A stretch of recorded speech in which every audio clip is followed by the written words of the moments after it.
Tired of dropping your phone or struggling to prop it up? Meet the Pop Sockets phone grip with expanding kickstand in black, your new must-have accessory. Don't miss out. Grab yours today. Click the link in the video description to shop now on Amazon. Why are labor-cutting OAPs, heat payments and benefits while pumping $7 billion to migrants?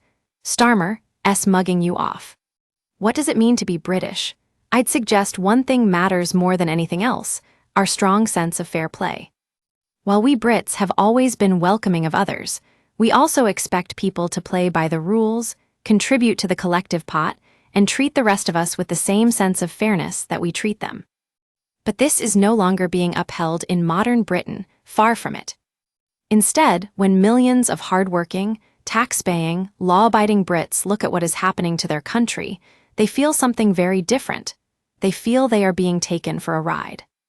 And you know what? I'll say what nobody else is prepared to say: they are right to feel this way. Just look at a few of the astonishing things we learned this week. How is this fair?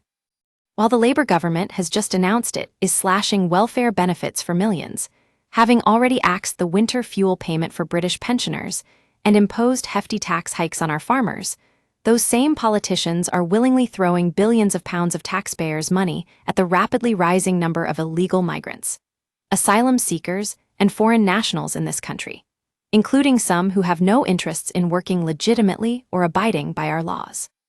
Here are just a few new statistics to chew over.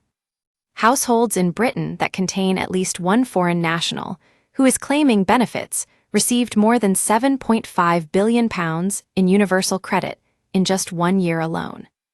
That's enough for 25 million winter fuel payments for British pensioners. Today, in Britain, more than 1 million foreigners are claiming working-age benefits.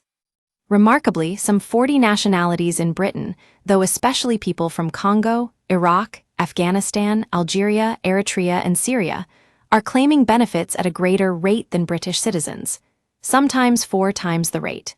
How is this fair? And you can see this shocking sense of unfairness in many other areas of our national life, too. Like social housing, where again Brits seem to be at the back of the queue.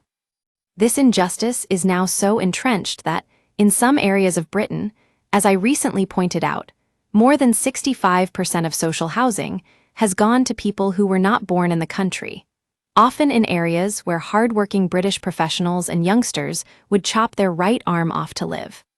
Furthermore, many of the people who have been parachuted into the front of the housing queue do not work, do not identify with Britain or England, and do not speak our language. How is it fair that British people are being forced to subsidize people who cannot even be bothered to learn our language? As The Sun recently revealed, nearly 1 million people on these islands do not speak English well or at all. How is it fair that British people are being forced to subsidize people who cannot even be bothered to learn our language? Or look at crime. The idea that diversity is our strength was recently blown apart by the shocking discovery, for the very first time, that foreign nationals are also significantly more likely to be arrested and convicted of multiple crimes, though especially rape and sexual assault. Again, how is it fair that the British people are being asked to subsidize people who are not only extracting billions from our economy, but are also more likely to commit crime?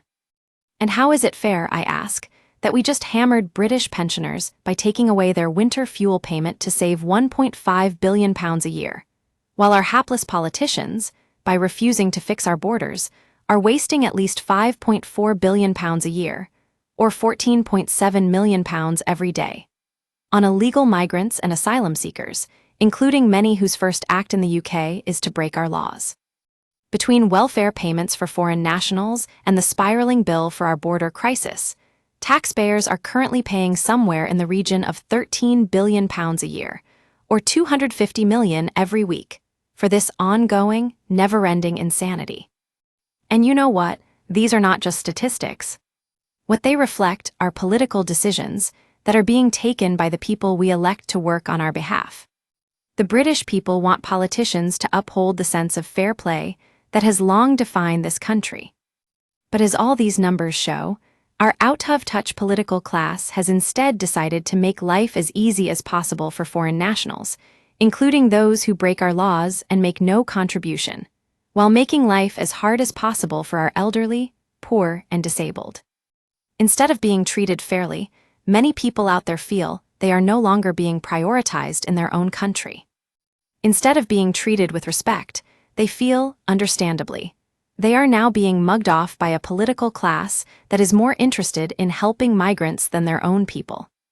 Treating your own people this way is the very opposite of what it means to be British.